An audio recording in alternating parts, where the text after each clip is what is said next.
नमस्कार दोस्तों, मैं डॉक्टर एच.एस. पालीवाल अपने YouTube channel Ayurveda on tips पर आपका हार्दिक स्वागत और अभिनंदन करता हूं।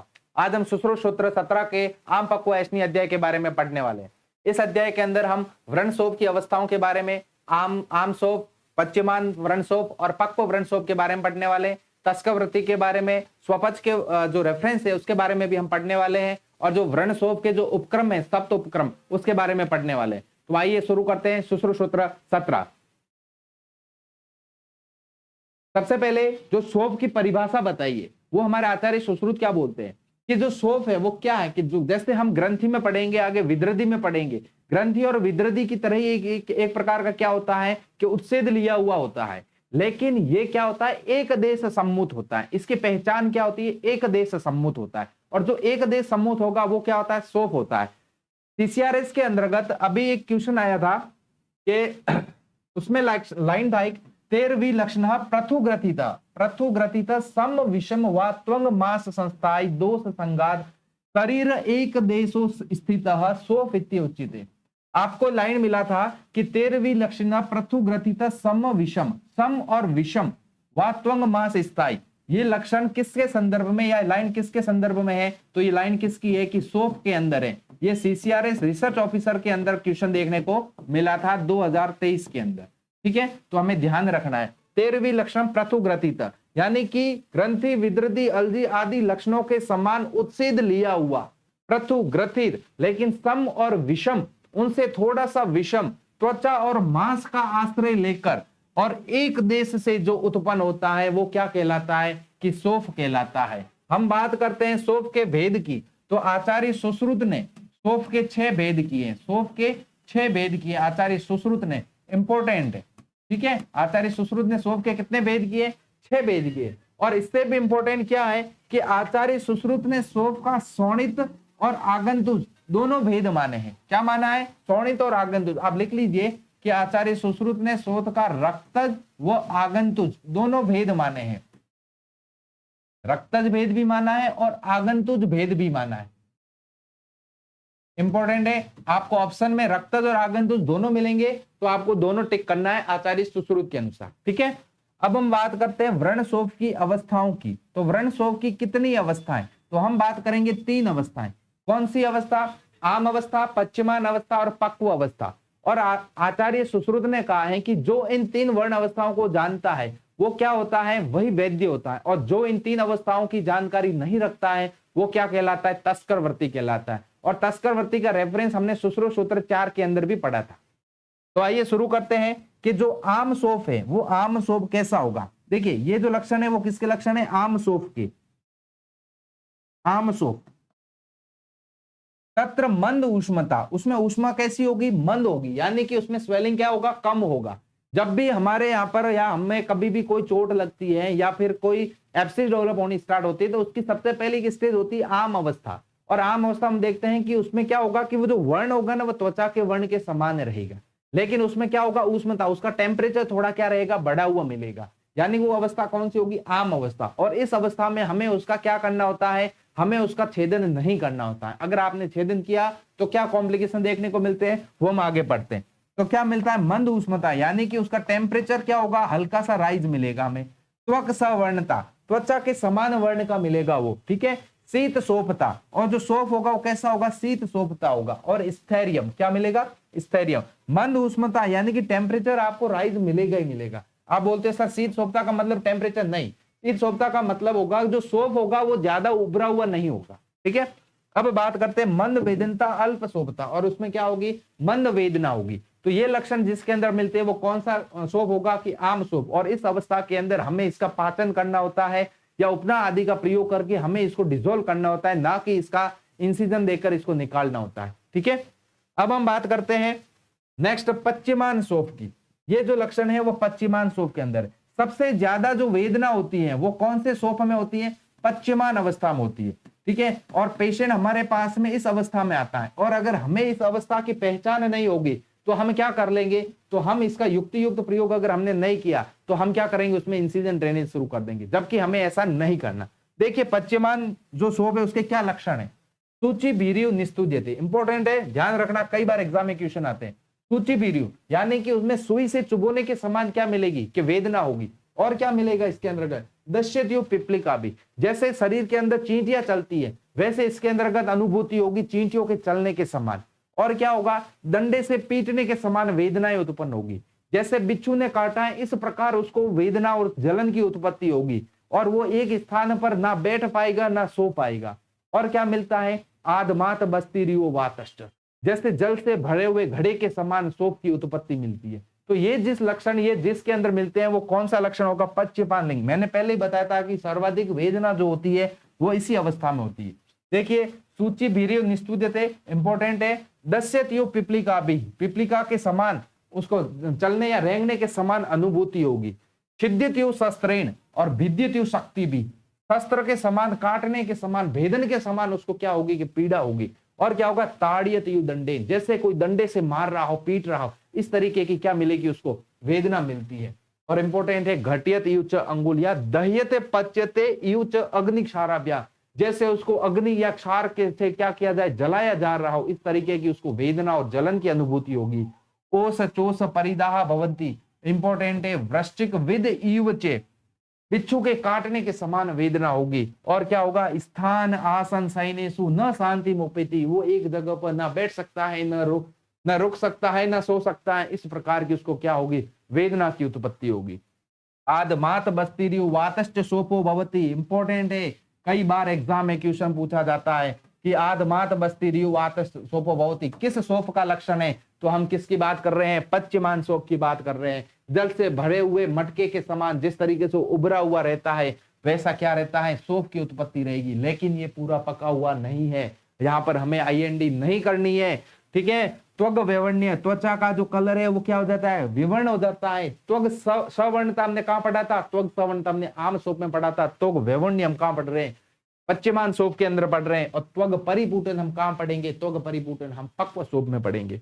और शोफ की वृद्धि होगी और जब पच्यमान अवस्था में होगा तो क्या होगा, कॉम्प्लिकेशन मिलेंगे, ज्वर दाह पिपासा, पेशेंट को क्या होता है फीवर आता है। क्यों आएगा, क्योंकि पस बढ़ रहा है, पस बढ़ रहा है, सेंट्रलाइज नहीं हुआ है, पच्यमान शोफ है, वेदना होगी तो उसकी वजह से क्या होगा ज्वर मिलेगा। और वहां पर आम शोफ के अंदर क्या था, माइल्ड टेम्परेचर राइज होता था, कुछ टेम्परेचर बढ़ता था, मंद उष्म वेदना मिलती थी, ठीक है। तो ये सब लक्षण किसके हैं कि ये सब लक्षण पच्यमान शोफ के लक्षण है। इंपॉर्टेंट है सूची बीरु निस्तते दस्यत्यु पिपलिका भी, ठीक है। एंड छिद्यत्यु शस्त्रेण भिद्यत्यु शक्तिनी भी एंड आदमात बस्तीरियु वातश्च शोपो भवति और वृश्चिक विद युवच स्थान आसन शयनेषु न शांति मोपेति। ये इंपॉर्टेंट लक्षण है जो हमें ध्यान रखने हैं, यहां से कई बार एग्जाम में क्वेश्चन पूछा गया है।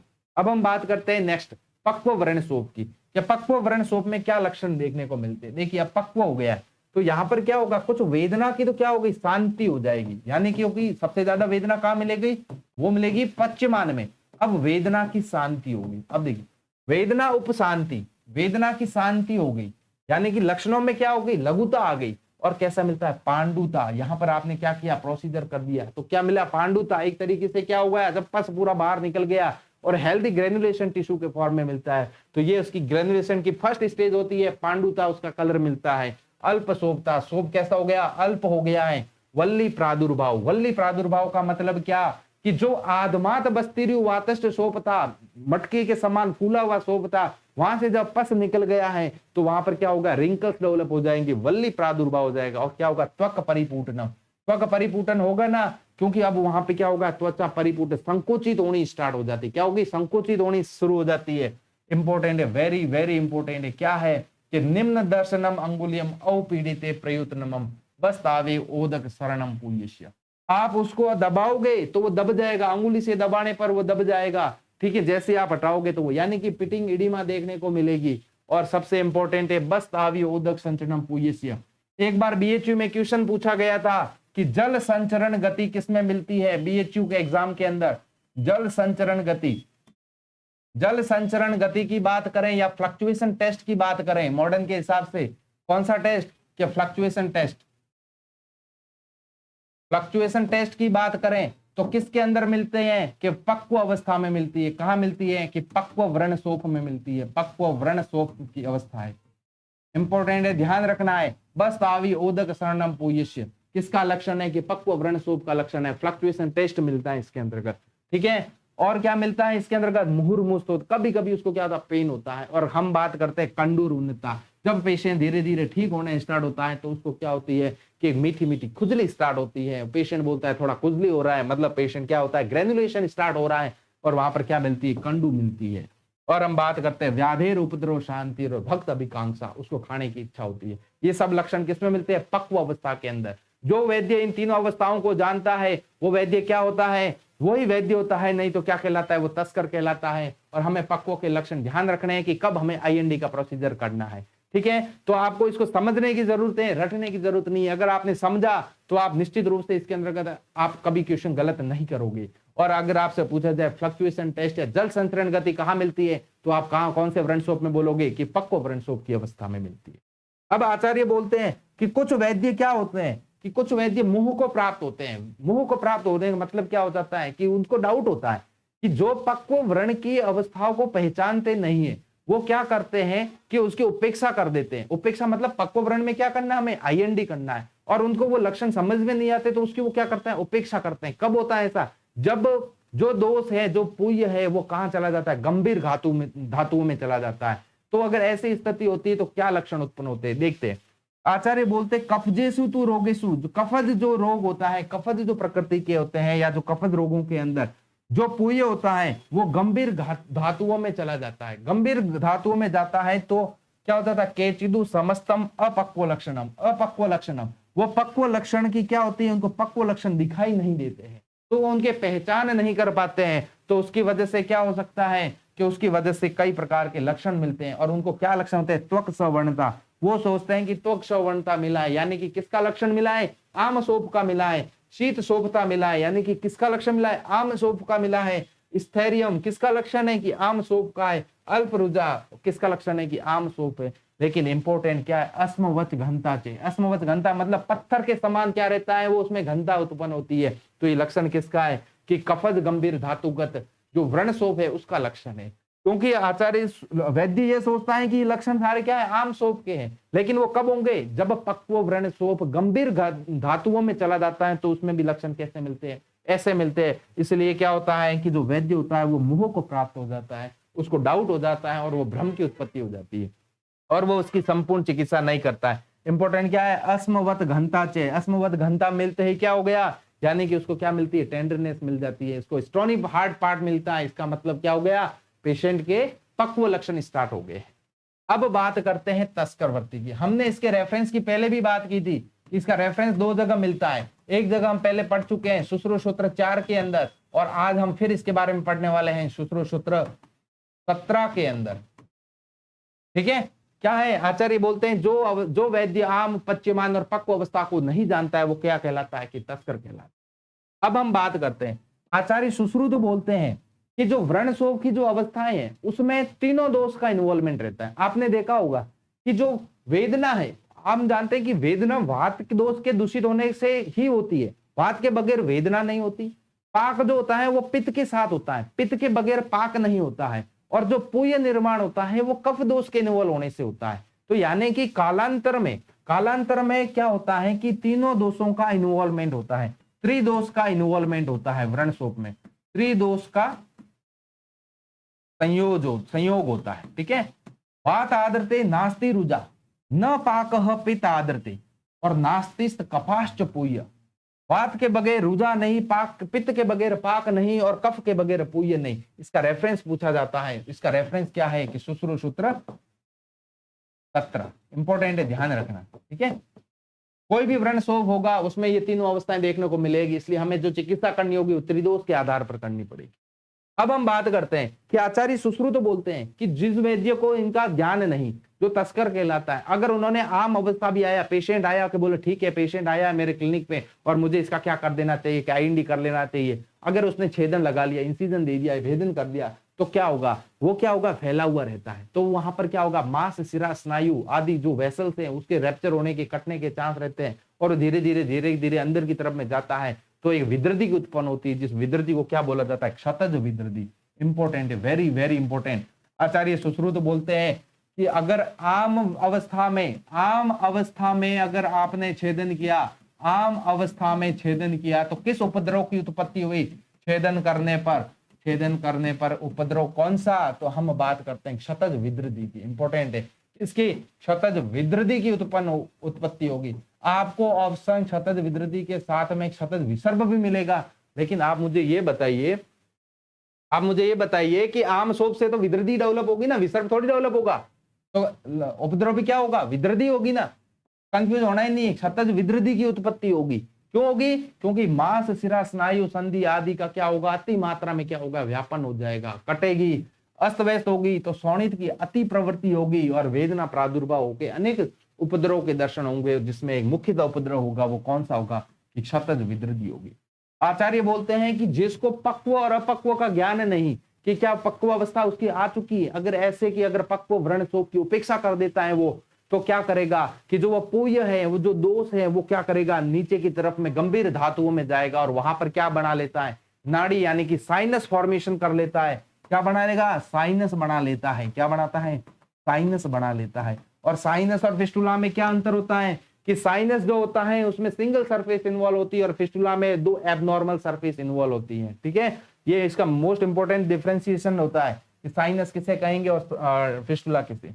भय मोह आदि से जो पक्व और अपक्व की उपेक्षा करता है वो क्या करेगा, तो उसकी वजह से क्या होगा, गंभीर अनुगतम द्वारम, यानी कि जो पुय है वो गंभीर धातुओं में चला जाएगा और जिससे क्या हो जाएगा कि एक लंबा अवकाश या ट्रैक बनाते हुए वो क्या एक साइनस फॉर्म कर लेगा, नाड़ी की उत्पत्ति करता है। तो दूसरा लक्षण लिख लीजिए यहाँ पर कि आचार्य सुश्रुत बोलते हैं कि पक्व व्रण की उपेक्षा करने पर, पक्व व्रण की उपेक्षा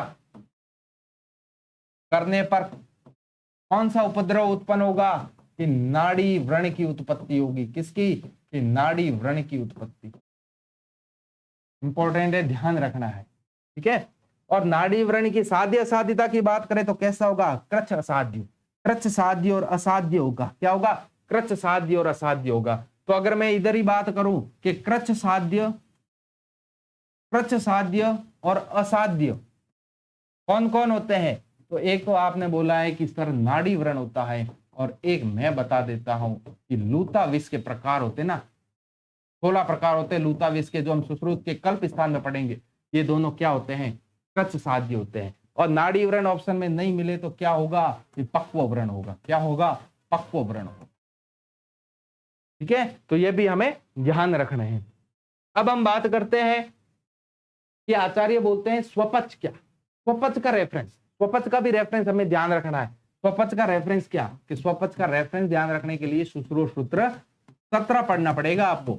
अब क्या बोलते हैं कि यद छिन्नम, आचार्य बोलते हैं कि जिन्होंने आम अवस्था में छेदन कर दिया और छेदन करके क्षतज विद्रदी उत्पन्न कर दी, और जो पक्व की उपेक्षा कर गया और उसने साइनस डेवलप कर दिया, जिसको ये सब जो करता है और जिसको इनका नॉलेज नहीं है, वो क्या कहलाता है, वो स्वपच कहलाता है। और वो आचार्य बोलते हैं कि ऐसे, वो क्या कहलाता है, स्वपच कहलाता है। और आचार्य बोलते हैं कि ऐसे वैद्य के पास में रोगी को नहीं जाना चाहिए, ऐसे वैद्य के पास में रोगी को नहीं जाना चाहिए। ठीक है, क्यों नहीं जाना चाहिए, क्योंकि जाएगा तो पेशेंट को कॉम्प्लिकेशन हो सकते हैं और पेशेंट को हो सकता है ज्यादा ब्लीडिंग होने की वजह से वो फैटल हो सके उसके लिए। अब बात करते हैं कि हमने बात की थी कि जब भी शस्त्रक्रम करते हैं तो लघु अन्न का प्रयोग करवाना चाहिए।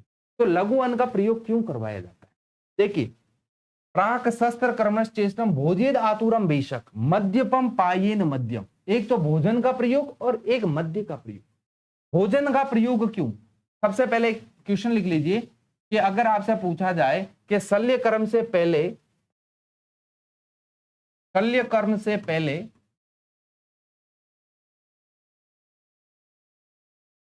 रोगी को क्रमशः, क्रमशः का मतलब इसका क्रम हो गया, क्रमशः दिया जाता है। क्या दिया जाता है,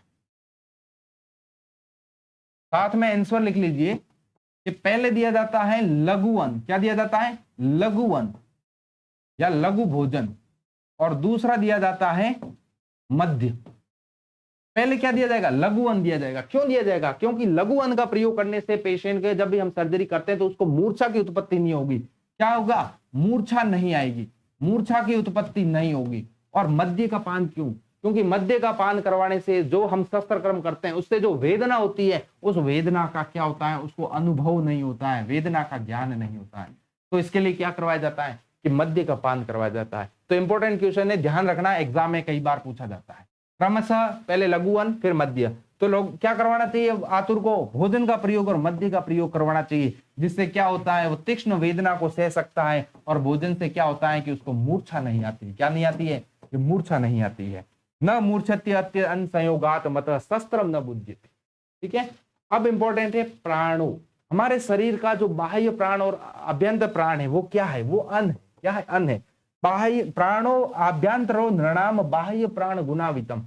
ये लाइन किसके संदर्भ में? ये अन्न के संदर्भ में, भोजन के संदर्भ में। क्योंकि अन्न है वही हमें क्या देता है? शक्ति देता है। अगर अन्न का ग्रहण प्रॉपर युक्ति में नहीं किया तो क्या होगा कि पेशेंट को क्या हो सकता है? मूर्छा हो सकती है।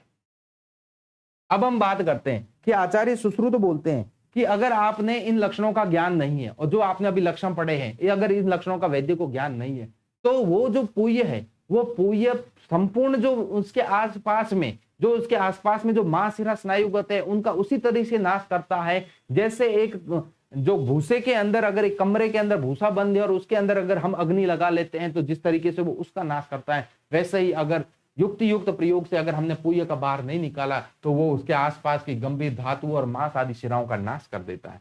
कक्षम समायद्य तथैव यथैव वह्निर्वायुरितः संदहाति प्रशय तथैव पूय अपि निसृतो ही मांस शिरा स्नायु च खादिति। वायु क्या करती है? उस अग्नि को साथ में ले जाती है और उस वो जो तृण है, जो भूसे हैं उस कमरे के अंदर जो भी पैक है उसको जला देती है। उसी प्रकार ये जो पूय है वो मांस शिरा स्नायु का क्या कर लेता है? वो उसका क्या करता है? हरण करता है। तो इसका भी रेफरेंस हमें ध्यान रखना है। रेफरेंस की बात करें तो कौन सा रेफरेंस? के सूत्र 17 के अंदर। अब इस अध्याय का अंतिम श्लोक और बहुत ही इंपॉर्टेंट श्लोक, कई बार यूजी में कई बार पीजी में क्वेश्चन पूछा जाता है और बहुत बहुत बहुत इंपॉर्टेंट है। आपसे बोला जाता है कि सप्त उपक्रम किसके? तो आप बोलते हो कि व्रण शोभ के 7 उपक्रम। बिल्कुल कोई बात नहीं, लेकिन अब मैं आपको एक नई चीज बताता। व्रणस्य उक्ता, अगर आपको व्रण शोभ और व्रण में से ऑप्शन मिले तो ये उपक्रम किसके हैं? कि व्रण के उपक्रम है। अगर कोई ज्ञानी वैद्य आपसे पूछता है कि जो ये 7 उपक्रम आचार्य ने बताए हैं सूत्र 17 में, वो किसके उपक्रम बताए हैं? व्रण शोभ के कि व्रण के? आप बोलते हैं सर व्रण शोभ के बताए। वो बोलते हैं एक बार वापिस सोच के बताओ। आप बोलते हैं नहीं व्रण शोभ के। इतना कॉन्फिडेंट होते हो क्योंकि आप व्रण शोभ पढ़ते हुए आ रहे हो, लेकिन ये किसके उपक्रम है? व्रण के उपक्रम है। अगर आपको व्रण ऑप्शन में नहीं मिलता है तो आप व्रण शोभ के उपक्रम कीजिए। इन्हीं 7 उपक्रम के अंदर आचार्य सुश्रुत ने जो षष्ठी उपक्रम है व्रण के, उनको भी समाहित किया है। इसीलिए इनको क्या व्रण के भी उपक्रम कहा जाता है, व्रण शोभ के भी उपक्रम कहा जाता है। अब इसका क्रम याद होना जरूरी। आदो का मतलब सबसे पहले क्या करेंगे? विमलापन। क्या करेंगे? विमलापन। विमलापन क्या करेंगे? अंगूठे से क्या करेंगे? उसका हल्के हल्के क्या करेंगे? मार्जन करेंगे, उसको हल्की मालिश करेंगे, विमलापन करेंगे, जिससे जो उत्सेद हुआ है वो उत्सेद क्या होगा? नीचे की तरफ बैठेगा और वो पिघलेगा। कुर्याद द्वितीयम अवसेचनम, दूसरा क्या करेंगे? अवसेचन करेंगे। तृतीयम उपनाह, तीसरा क्या करेंगे? उपनाह करेंगे। क्यों करेंगे उपनाह? उपनाह करने से क्या होगा कि जो आम सोप है वो तो क्या हो जाएगा? शांत हो जाएगा, और जो पश्चिमान सोप है वो कैसा हो जाएगा? पक्व सोप में आ जाएगा। तो क्या करोगे? उपनाह करोगे। लेकिन उपनाह कहाँ नहीं करना चाहिए? स्तनीय विदृधि में उपनाह का मना किया गया है। क्योंकि स्तनीय विदृधि उपनाह का क्यों मना किया है? जो उपनाह होता है वो गर्म चीज से किया जाता है, पोल्ट्री आदि से बांध के किया जाता है, और स्तनी विदृधि में जो स्तनी का जो मांस होता है वो कैसा होता है? सॉफ्ट होता है। अगर वहां पर आप करते हो क्या होता है? गैंग्रीन आदि डेवलप हो सकते हैं। ठीक है, कॉम्प्लिकेशन मिलते हैं, इसलिए स्तनी विदृधि में उपनाह का निषेध किया है। चतुर्थी पाटन क्रिया। अब क्या करोगे? पाटन क्रिया। उपनाह कर लिया, पक्व सोप तक आ गए ना आपने, विमलापन किया, अवसेचन किया, उपनाह किया कि अगर जो पश्चिमान था वो पक्व में आ गए। अब क्या करोगे? पाटन करोगे, यानी कि क्या दोगे आप? इंसिजन दोगे, भेदन दोगे। क्या करोगे? भेदन करोगे, इंसिजन करोगे। फिर आपने इंसिजन दिया तो क्या किया? 5वां क्या? पंचम शोधनम। 5वां क्या उपक्रम आ गया? शोधन। आपने इंसिजन देके पूय को बाहर निकाला, पस को बाहर निकाला, फिर क्या करोगे? उसका शोधन कर्म करोगे। षष्ठम रोपणम इष्यते, और छठा क्या कर्म होगा? शोधन के बाद में क्या करोगे? उसकी हीलिंग को प्रमोट करोगे, रोपण द्रव्यों का प्रयोग करोगे। तो कौन सा कर्म होगा? कि रोपण कर्म करेंगे। एते क्रमा व्रणस्य उक्ता सप्तमम व्यकृतापम, और 7वां कौन सा? कि व्यकृतापम। व्यकृतापम का क्या मतलब? कि जो नॉर्मल जो त्वचा थी वैसा तो नहीं होगा, लेकिन वो ठीक हो जाएगा। हो सकता है उसमें कुछ स्कार मार्क रहे, लेकिन नॉर्मल स्किन के जैसा तो वो नहीं रहेगा। तो देखिए 7 के 7 उपक्रम आपको क्रम से याद रखने हैं, और ये क्रम से ही बिल्कुल इसी तरीके से जाते हैं। विमलापन किया, फिर अवसेचन किया, अवसेचन करने के बाद उपनाह किया, पकाया, उसको पकाने के बाद ही तो हम क्या करते हैं? IND करते हैं। इंसिजन दिया, इंसिजन दिया, पस को बाहर निकाला, फिर क्या करना है, उसका क्या करना होता है, शुद्धिकरण करना है। तो शुद्धिकरण के लिए शोधन द्रव्य यूज किए, शोधन भी हो गया, सब कुछ हो गया। फिर उसकी हीलिंग को प्रमोट करना है, तो क्या किया कि रोपण द्रव्यों का प्रयोग किया, रोपण चिकित्सा की। रोपण करने के बाद में क्या हो गया, सब ठीक हो गया, त्वचा का संकोच हो गया और क्या हो गया, वुंड हील हो गया। लेकिन एक छोटा सा स्कार मार्क रह गया, जो त्वचा के समान वर्ण का तो लगभग उसके जैसा तो रहता है, लेकिन बिल्कुल उसके अंदर ऐसा नहीं है कि पता भी नहीं चले, एक हल्का सा स्मार्क मार्क रह ही जाता है। तो वो क्या होता था, वक्रता आप हम थोड़ा उसमें क्या रह गया, 19-20 का फर्क रहा, लेकिन पेशेंट क्या हो गया, ठीक हो गया। तो ये जो 7 उपक्रम है, वो 7 उपक्रम किसके लिए यूज किए गए हैं कि व्रण। तो फर्स्ट आंसर क्या करना है आपको, फर्स्ट आंसर करना है व्रण के उपक्रम है। इसके व्रण के उपक्रम। आपको कई लोग बोलेंगे कि ये गलत चीज है, लेकिन आप मेरी बात का मान रखना और एक बात ध्यान रख लेना कि अगर आपको ये 2 ऑप्शन मिलते हैं तो फर्स्ट आंसर आपको व्रण ही करना है। हम जानते हैं कि आयुर्वेद में संस्कृत के आंसर को सबसे पहले प्रायोरिटी दी जाती है, तो ये व्रणस्य उक्ता है। और अगर व्रण के उपक्रम नहीं मिलते हैं तो किसको बोलेंगे अपन, व्रण शोफ के उपक्रम में। और इन्हीं के अंदर व्रण के षष्ठी उपक्रम का आचार्य सुश्रुत ने क्या किया है, समावेश कर दिया है। तो इंपॉर्टेंट है, ध्यान रखना। मैं पहले भी बोलता हूं और आज भी अभी भी बोल रहा हूं कि ये व्रण के उपक्रम है, व्रण शोफ के तो बाद में है, जब व्रण नई ऑप्शन में मिले। ठीक है दोस्तों, तो यहाँ पर हमारा सुश्रुत सूत्र जो 17 है, आम पक्व ऐष्णीय अध्याय, वो यहाँ पर खत्म होता है। इस अध्याय के अंदर हमने व्रण शोफ की अवस्थाओं के बारे में पढ़ा है और सुश्रुत सूत्र 5 के अंदर हमने पूरा विद्रदी का IND का प्रोसीजर पढ़ा था। तो उम्मीद करता हूं आपको ये समझ में आया होगा। तो आज के लिए दोस्तों इतना ही, मिलते हैं हम अपनी अगली क्लास के लिए। तो जय हिंद, जय भारत, जय आयुर्वेद।